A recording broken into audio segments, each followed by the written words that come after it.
everybody. In this video we're going to do a review of the Mississippi Gravel Cup round number 2. Check out how close that finish is. You definitely want to stick around to see how that happened.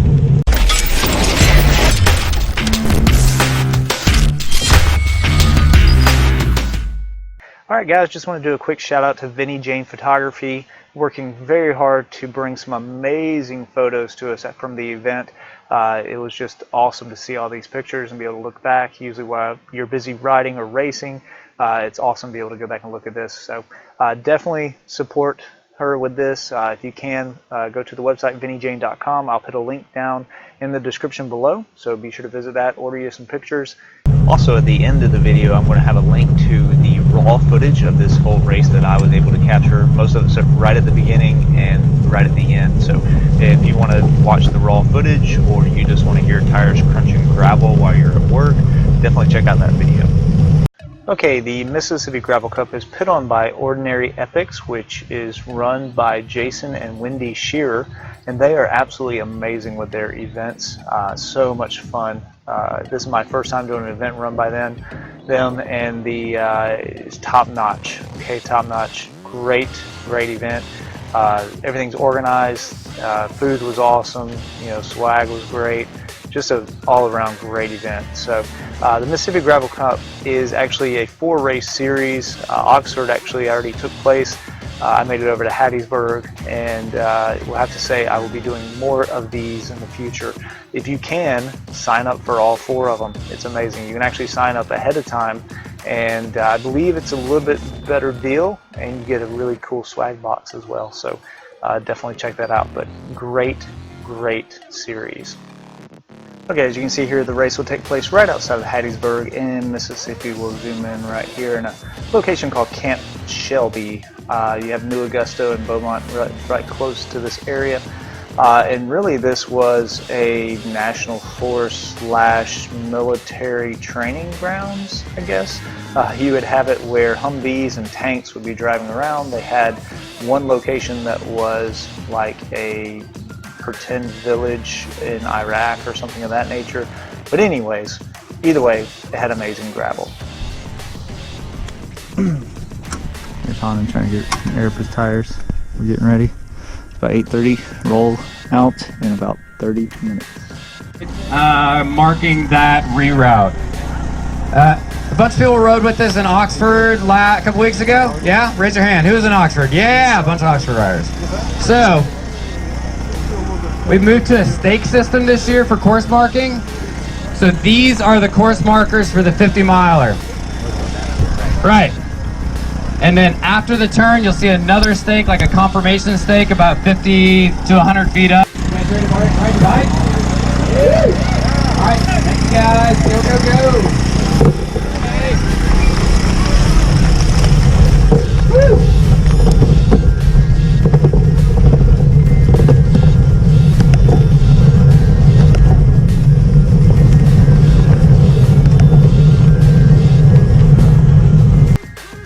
Okay, so the start was super fast, downhill. I'll go ahead and expand the elevation here so you can see that. And yeah, so very fast start. It was about, our class had about 78 riders in it in the men's open. The overall class had, overall I think there was like 100 and 200, 180 riders, I'm not sure. It was a lot, but anyways, so we're moving on here pretty quickly. All right, let me slow it down a little bit. Now, with this race being 44 miles, it was really originally going to be 48 miles, but they had to cut it short because of some roads being used for with the military or something of that nature. So you can see here, mile 2.2, there is a little bit of that elevation that goes up here.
Now, you can see here all the lead group will stay together. I'm going to pick my friend Chris here, who I rode over with, have him on the line as well. He would finish 14th, so just kind of have him there to give you a gauge as far as like where everyone else is. So the first elevation climb here, you know, really everyone stays together. Everyone's not killing it or anything at this point. The pace was high, but most of it was downhill. And really coming up here at this mile 3 marker, this is where things start to change. And as I said, I mean, it starts really, really quick in the course. So mile 3 here, we start going up the hill, picking up the pace here. And you can see, you know, the 8 of us are really still close together there. You can see where Chris is and the other group is falling back just a little bit. Okay, so actually at this point, I lose my 2 water bottles in my front triangle. I had brand new water bottles and they were super slick. They just shot out my water bottles. So fortunately, I had one in my jersey pocket, so I was okay. And that's actually what I'm talking about with another rider here. It's that, hey, at least have another bottle and at least it's not hot, you know.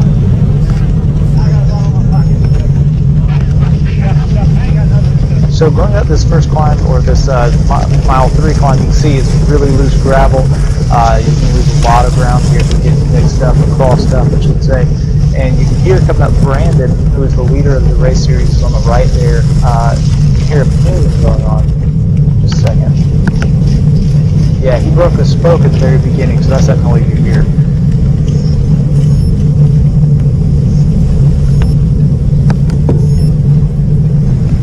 This point, but still very close. So you have a little riser there, and then a little bit flat ground there, and then it starts going up again. And at this point, you see Kevin is actually falling off, and Kevin has a light blue dot there. And you know, Kevin reminds me of a bulldog. He just doesn't give up. I mean, he latches on. He's not going to give up. So you can see here once again, we got a gap on him, but he will dig down and fight his way back onto us. So. Now coming up, the next section is going to be a bridge that will actually be out, and it's coming up here on mile 5.2. And what was great about this was Jason, the race organizer, was flawless. I mean, he was great. The night before, he actually would send us this video on Facebook, so we all have a heads up of what is coming up. One of the best parts, or at least my favorite part of the entire route, or really any gravel route for that matter, is where there's a closed bridge. So on this one, footpath is fairly well worn. Come around to the left side of the barricade. Highly recommend you dismount your bike, hike over here. It's an old metal grate bridge, and then once again, and hike around the left side or the right side, and then right back through the middle of the barricades. And then after this bridge, there's an amazing climb that is rutted out and only has a couple of good lines. So choose wisely. See you guys tonight or tomorrow. So I'm going to pause it right here. This is where we actually would have to get off our bikes, walk around a mound of dirt, go across a metal graded bridge, as you can see on the video, and it gets really slow right here and kind of bottlenecked. And as you see, there's a steep climb afterwards, and this climb is not a smooth climb. It has washouts. You have to pick your line carefully. At one point, actually, I run into the back of another rider who got the wrong line there. You see, we kind of slow down. Okay, so this video here is actually a video from Jack White, who won the 100-miler open men's race. He actually got footage of this climb after the bridge, and as you can see up here, you will see some washouts, some steep sections as well.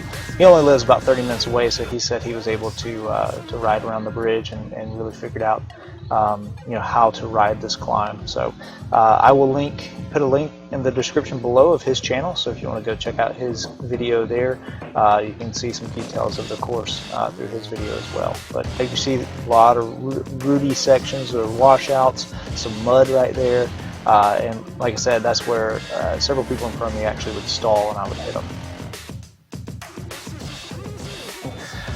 And I actually have to jump off the bike and run like I'm in a cyclocross race. And I actually come out in second at this point. Jacob Tubbs is actually in first at this point. And we both realized pretty quickly we're not going to stay away. So let's hold up and wait for the other guys to show up. Now that we have established the front group, let's go through some of the riders. We have Carson here, a young guy, 23 years old, super strong. Matt, who's right behind him, super strong as well. Both of them had great results in Oxford. This is Brandon here. This is the series leader, as you can see by the vest. He would actually have legs like tree trunks. He's the one who broke his spoke at the very beginning. All right, your next rider is going to be Luke. Very strong rider. I didn't get to talk to Luke after the race a whole lot, but he was able to hang with us, contribute. So once again, great rider there. This here is Jacob Tubbs. Strong rider again. He did a great write-up on this ride, so check out his blog. I'll link it down below. Your next rider is Johnny. This is my teammate. He actually did this on a mountain bike, so impressive on a mountain bike to be able to hang with the group of 8 there. So super impressive there. This is Kevin. Like I said, the Bulldog would not let go no matter what. Up every climb. He actually would get away at one point, but we would catch him. So super strong rider there. This is me, myself, in the red helmet. So you can see a lot of the group there. Okay, now we're getting about 10 miles in. As you can see here, the group are trading out pools. We have a good working relationship, so to speak, with everyone. But coming up here, you can see a little gap will form. They'll allow me and my teammate Johnny to actually ride off from them, and we get a little bit of a gap. Actually, I'm pulling through. I pull through pretty hard, not crazy hard, just steady. And then I look back and I see Johnny's just on my wheel. So then I decide, okay, let's go ahead and just do a little dig in. Let's see if we can, create a gap. I think the group was really just letting us go so that we would, basically wear ourselves out. So right here, you can see though, we miss a turn. These 2 roads here was confusing on my Garmin. I couldn't tell if it was this road that I was supposed to turn on or the second one. So anyways, we had a little mess up there, and as you can see, the group comes up and we all rejoin. We actually would have to really get on it here to stay on their wheel. Okay, so now we're around mile 22 roughly. We'll take this left-hand turn here, and it'll actually, this whole little stretch of road will gradually have an incline to it. Now at this point, my front tire is actually going low. I've been trying to fake it, so to speak, throughout the race, trying to think like, okay, maybe they'll stop for some reason, I don't know, and I can air it up real quick. But I was trying to make it last as long as possible, but it kept going lower and lower and lower. And at this point, my front tire was actually starting to hit the rim when I would hit a couple little washouts or little brake bumps or anything of that nature. So, but at this point here, everyone starts attacking. You have Carson going, you have Matt going, you have Brandon going, and I am just killing myself to try to stay on their wheel, and I can't believe how much it's hurting. And my heart rate's through the roof. I'm looking around, I'm thinking like, I usually could stay with these other guys that are staying with them, so I was kind of surprised that I was hurting so bad, but I believe it was down to the tire. So tire probably was around 12 psi is my guess. So here we're actually, I will have to stop right here to pull out the CO2 and then air up my tire, my front tire, to try to do something. So because there's no way I was going to be able to stay with them if I didn't. So I sit there, air up my tire, catch my breath, kind of try to stop seeing stars, and then I continue. And at this point, I was really thinking like, my race is over, hey, maybe I'll get 8th place. That would be great. So my goal here was, maybe I can keep the 2nd place group from catching me. So I was just head down, pedaling as hard as I could. Moral of the story here is just keep pedaling, keep pedaling, keep pedaling, don't give up. So that's what I kept telling myself. And I could see them up ahead of me a little bit. I'm going to speed it up here just a second. And I could see them around some of the turns, and I was thinking, oh, they're right there. I think I can catch them. And I get so close coming up here. You can see this tight hairpin turn right here. And this is where I get very close to catching them. And I think what happens is I think they see me when I go around this tight turn, and then that's when they start picking up the pace. So you can see I'm right on them right here, and then the gap starts growing a little bit, just slowly the gap starts growing. So at this point, once again, I'm thinking, okay, just head down, keep going, keep going, keep going. Maybe I can catch them or something, or they have an issue or slow down. So as you see, coming up here, something happens that really helps me out, okay? So I'm going, and I'm really, once again, now at this point thinking like, okay, hopefully the next group doesn't catch me. And as you can see on the map up here, you see there's two routes. There's this route here. This is the route that the lead group will take, and that's the wrong route. And fortunately for me, I take the right route. And so I go through here, they have to slow down, take a turn, and actually come out just ahead of them there. And what happens here is I'm actually riding, and I look back and see a group coming up to me, and I'm thinking, oh no, it's the second place group or second group, they're catching me. This is horrible. How to get hit?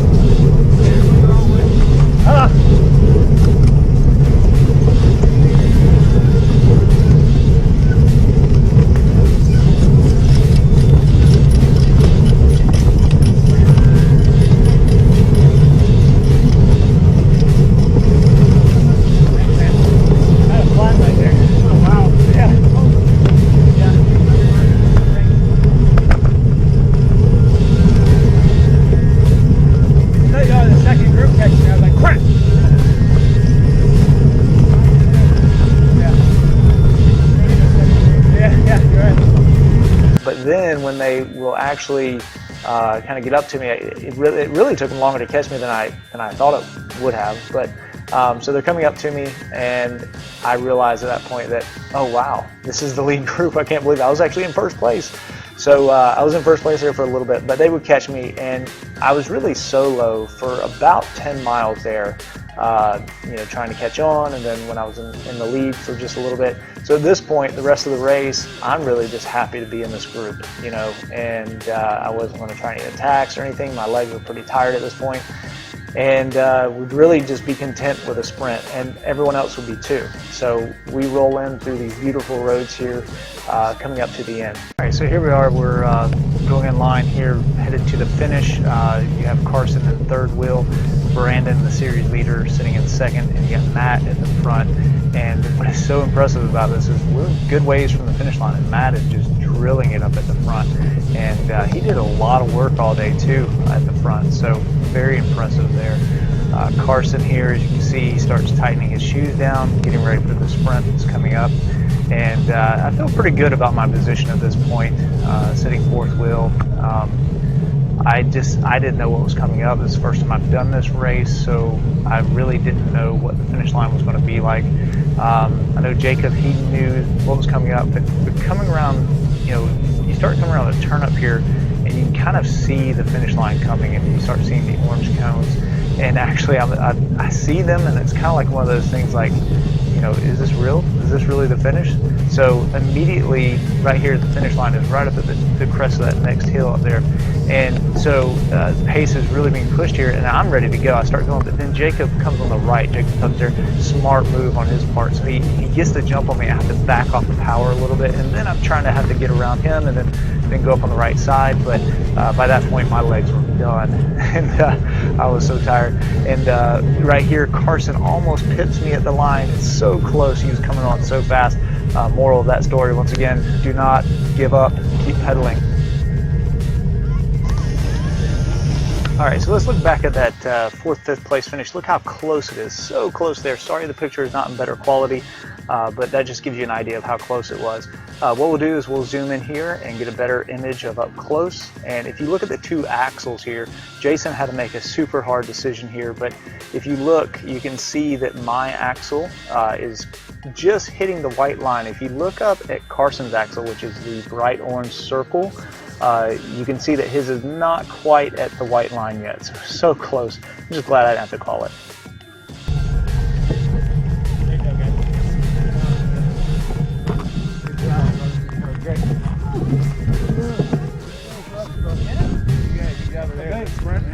I don't know if you got it or not. It was close. Fourth and fifth, yeah. I saw the finish line and then I saw Yeah, you got it. Work, bro. Hey, dude, I enjoyed your ride up, man. That was awesome. Yeah, congratulations. Good work. Good racing, guys. All right, guys, I just wanted to say that I think Matt definitely deserved that win. He was riding so strong all day, pulling, initiating attacks, covering up, any kind of attack, counter-attacking, whatever it may be. He really put in a lot of work, probably worked harder than anybody, in my opinion, for the day. So he definitely deserved that. And then Brandon, once again, he worked super hard too. He got second place. He definitely deserved that. Jacob Tubbs rode awesome. He made a smart move there at the end. I wish I could have that third place, that podium, but that's okay. Awesome guy. And if I was going to lose it to someone, it would be to Jacob. So, but anyways, amazing event and so much fun. You wrecked again? Someone wrecked me. Let's see your elbow there. Nice. Why did someone wreck you?